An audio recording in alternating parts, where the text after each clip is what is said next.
स्वातः भर्गो देवस्य धीमहि धियो यो न प्रचोदयात्। मित्रों, मैं रामोद पांडे शास्त्री आज कुमारी वैष्णवी चैनल से आप लोगों के समक्ष श्रीमद् देवी भागवत पुराण षष्ठ स्कंद के 12वें अध्याय को प्रस्तुत कर रहा हूँ। प्रस्तुत अध्याय में पवित्र तीर्थ स्थल का वर्णन है। विशुद्ध चित्त शुद्धि की प्रधानता तथा इस संबंध में विश्वामित्र और वशिष्ठ के परस्पर बैर की कथा, राजा हरिश्चंद्र का वरुण देव के शाप से जलोदर ग्रस्त होना। राजोवाच तीर्थानि भुवि पुण्यानि ब्रूहि मे मुनि सत्मा गम्यानि मानवे मानवैः दिव्यैः क्षेत्राणि शरीर तथा फलं च यादृशं तत्र यत्र तीर्थेषु स्नानदानतः विधिं तु तीर्थयात्रायां नियमास्य विशेषतः। राजा मुनि कहते हैं, हे मुनि श्रेष्ठ, अब आप मुझे मनुष्यों और देवताओं के द्वारा सेवनीय इस पृथ्वी पर स्थित पूर्ण तीर्थ क्षेत्रों तथा नदियों के विषय में बताइए। व्यास जी कहते हैं, राजन सुनिए, मैं उन विविध तीर्थों का वर्णन कर रहा हूँ जिन तीर्थों में देवियों के प्रशस्त मंदिर विद्यमान हैं। नदियों में गंगा, नदी नाम जानवी श्रेष्ठा, जमुना च सरस्वती, नर्मदा गंडकी सिंधु गोमती तमसा तथा कावेरी चंद्रभागा च पुण्या बेत्रवती शुभा अचर्मणवती च सरजूस्तापी सांभ्रमती तथा एतास कथिता राजन अन्यास शतशः पुनः तामसा समुद्रगा पुण्या स्वल्प पुण्या नब्धिगा समुद्रगाना ताम पुण्याम सर्वदीर्घ एवास्तुवा मासद्वयं श्रवणादौ ताश्च सर्वा रजस्वला भवन्ति वृष्टियोगेन ग्राम्यवारी बहास्तथा पुष्करं च कुरुक्षेत्रं धर्मारण्यं सुपावनं प्रभासं च प्रयागं च नैमिषारण्यम् एव च वेश्रुतं चार्वुदारणं शैलाच पावनस्तथा। नदियों में गंगा श्रेष्ठ हैं, इसी प्रकार जमुना, सरस्वती, नर्मदा, गंडकी, सिंधु, गोमती, तमसा, कावेरी, चंद्रभागा, पुण्या, शुभ, बेत्रवती और चरणवती, सरजू, ताप्ती तथा साबरमती भी हैं। इन्हें ये तमाम नदियां हैं। इनके अतिरिक्त सैकड़ों अन्य नदियां भी हैं। इनमें समुद्र में गिरने वाली नदियां पुण्यमयी हैं तथा समुद्र में न गिरने वाली नदियां अल्प पुण्य वाली हैं। समुद्रगामिनी नदियों से बहुत पवित्र है जो सदा जल पूरित होकर के बहती हैं। श्रावण और भाद्र पद इन 2 महीनों में सभी नदियां रजस्वला होती हैं, इसीलिए इनमें वर्षा काल में ग्रामीण जल प्रवाहित होता है। पुष्कर, कुरुक्षेत्र, धर्मारण्य, प्रभास, प्रयाग, नैमिषारण्य और विख्यात अर्बुदारण्य ये अत्यंत पावन तीर्थ हैं। इस प्रकार श्रीशैल, सुमेरु और गंधमादन पवित्र पर्वत हैं।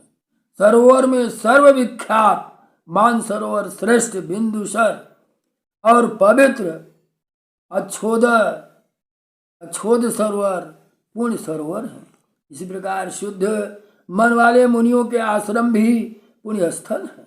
विख्यात बद्रिका आश्रम सदैव पुण्यशाली आश्रम के रूप में कहा गया है। जानधर और नारायण नाम के 2 मुनियों की तपस्या की थी।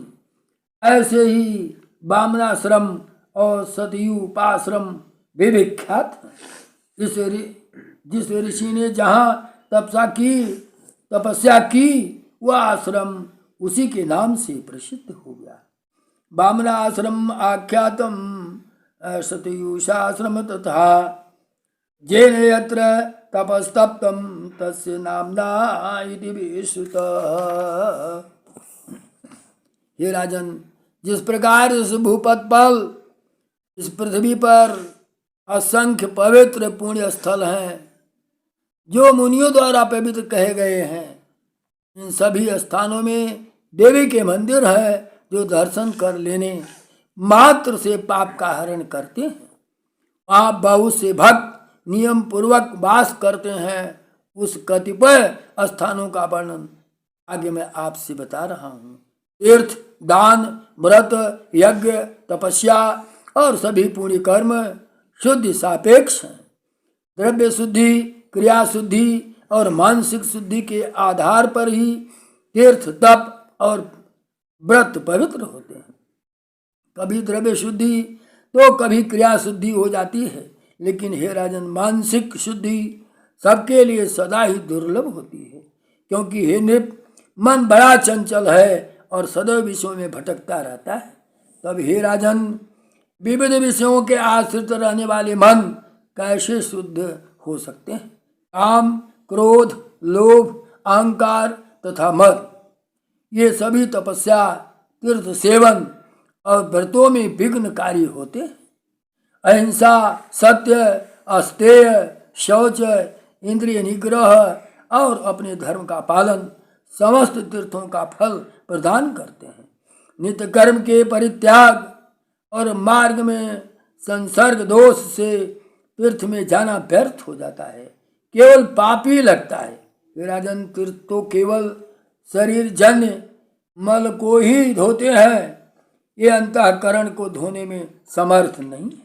मन को शुद्ध करने में समर्थ गंगा के तट पर रहने वाले विश्वामित्र और वशिष्ठ सदृश ईश्वर चिंतन परायण भक्त मुनि द्रोह भाव से युक्त क्यों होते?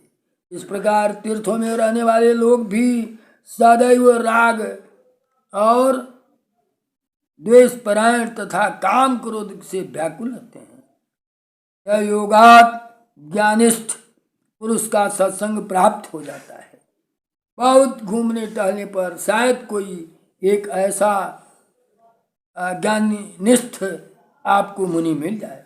वेद, शास्त्र, व्रत, तप, यज्ञ तथा दान ये चित्त की शुद्धि के कारण नहीं है।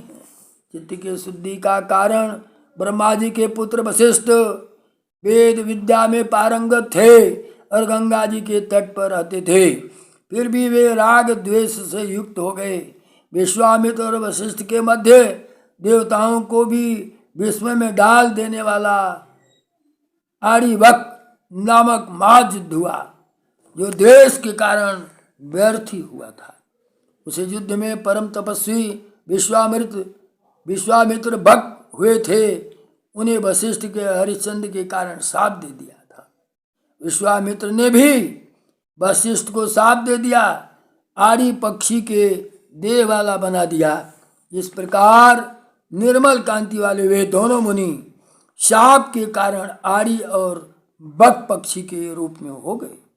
अब सोचिए, वशिष्ठ और विश्वामित्र जैसे आर्य और बकुले के रूप में शापित हो गए। वे मानसरों के तट पर रहने लगे और वहीं नखों और चोचों के प्रहार से भयंकर युद्ध करते रहे।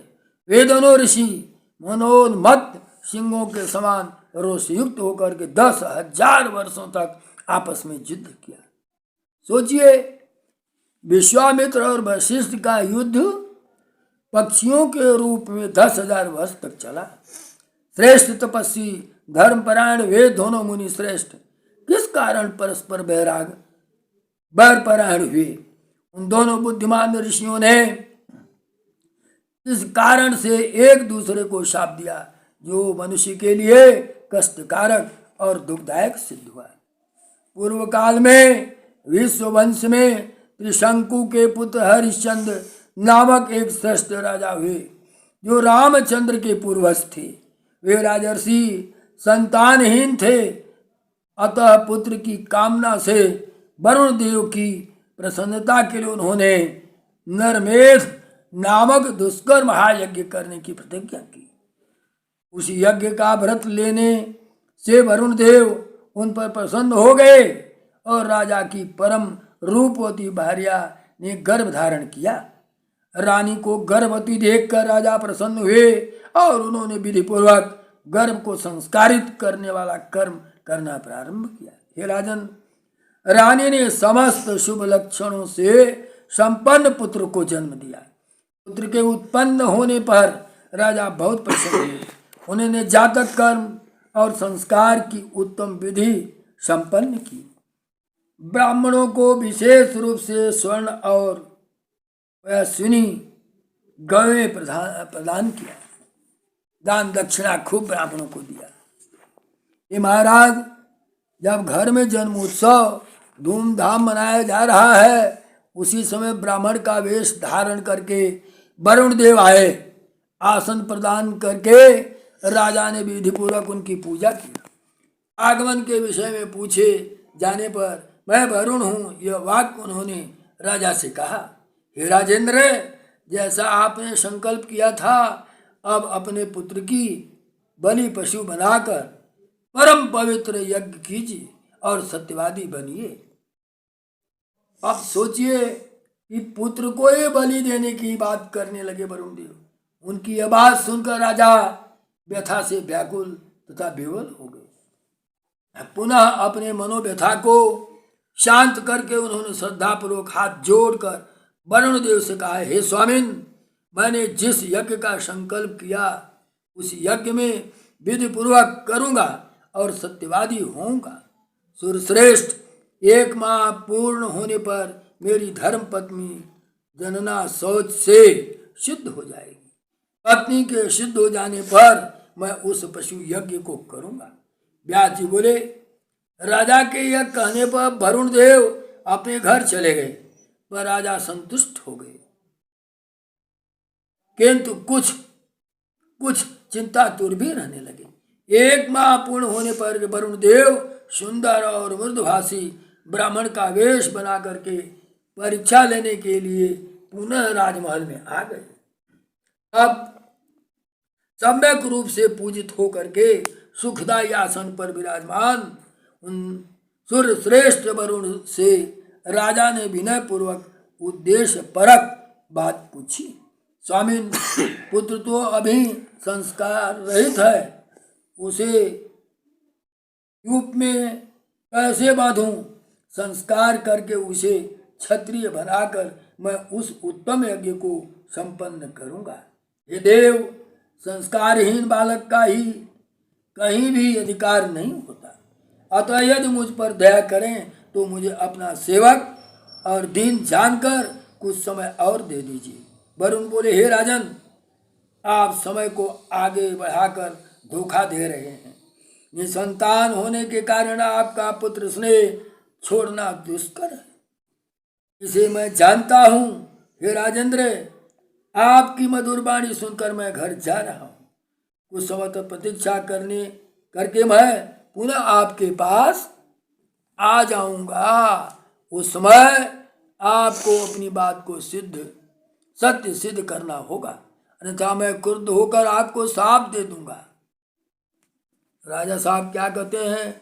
समावर्त नरकमा अंते सर्वथा यादसाम पते कृत्वा पुत्र पशुम यज्ञे यज्ञे स विधि पूर्वकम। जलाधिनाथ, मैं समावर्तन संस्कार हो जाने पर पुत्र को यज्ञ पशु बनाकर विधिवत यज्ञ करूंगा। व्यास जी बोलते हैं, तत्सुत्वा वचनम राज्ञो वरुण प्रतिमानस तथा इति युक्तम यजौ तूर्णम निपास्तुषु स्थितो अभवत। ऐसा कर करके वो तुरंत चल देते हैं। राजा स्वस्थ चित्त हो जाता है। इधर राजा का रोहित नामक वह पुत्र बड़ा हो गया। वो बुद्धिमान और समस्त विद्याओं में पारंगत हो गया। उसे यज्ञ का सब कारण विस्तार पूर्वक ज्ञात हो गया। तब वह अपनी मृत्यु जान करके अत्यंत भयभीत हो गया। एक दिन वह बालक राजमहल से भागकर एक अगम्य पर्वत को की गुफा में चला गया और भवग्रस्त होकर वहां रहने लगा। समय आने पर वरुण देव यज्ञ की अभिलाषा से राजमहल में पहुंचकर उन राजा से बोले, हे राजन, यज्ञ कीजिए। यह सुंदर उदास मुख वाले राजा ने व्यथित होकर उनसे कहा, हे सूर्यश्रेष्ठ, मैं क्या करूं, मेरा पुत्र कहीं चला गया। राजा की यह बात सुनकर के जलचरों के अधिपति वरुण देव ने क्रुद्ध होकर के असत्यवादी राजा को शाप दे दिया। कपट विशारद, हे राजन, तुमने प्रतिज्ञा करके मुझे धोखा दिया, अतः तुम्हारे शरीर में जलोदर नामक रोग हो जाएगा। श्रुत्वा तद्वचनं राज्ञः कुपितो यादशाम्पतेः सशापं तं नृपं कोपात् सत्यवादिनं भृशं जलोदराधिपो जलोदराभिधो व्यथितः देहैः भवतु ते नृपः यत प्रतारी तपस्याः कृत्वा कपट पंडितः। ऐसा साप दिया कि पासधारी वरुण देव अपने लोक को चले गए। शाप दे देते हैं कि जाओ, तुमको ऐसा रोग हो जाएगा कि जलचरों के अधिपति हम हैं। वरुण देव ने युद्ध क्रुद्ध होकर के असत्यवादी राजा को शाप दे देते हैं। कपट विशारद, हे राजन, तूने प्रतिज्ञा करके मुझे धोखा दिया है, अतः तुम्हारे शरीर में जलोदर नामक रोग हो जाएगा। हो गया भाई।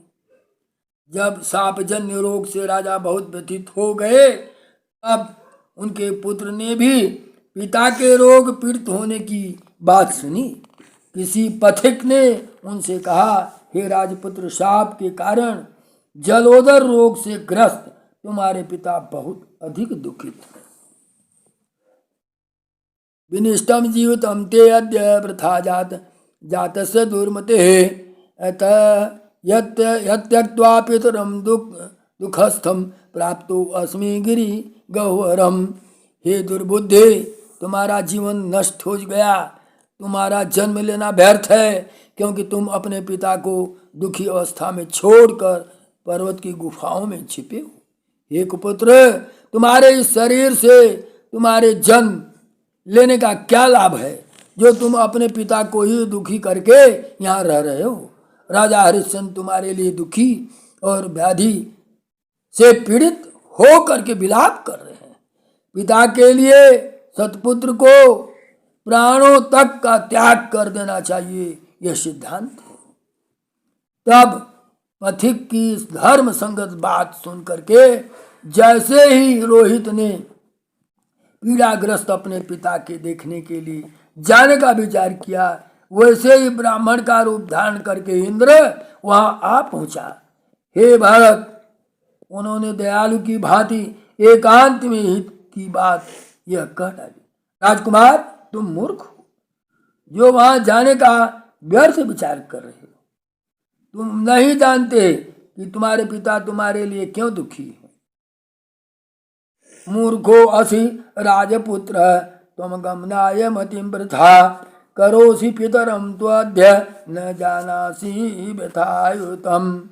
इसी मध्य भी भागवत महापुराणे अष्टादश सत्रस्यां संहितायां षष्ठस्कन्धे हरिश्चन्द्रस्य जलोदर व्याधि पीड़ा वर्णनम नाम द्वादशोऽध्यायः। बोलो महाजगदम्बा की जय, योग माया भगवती की जय।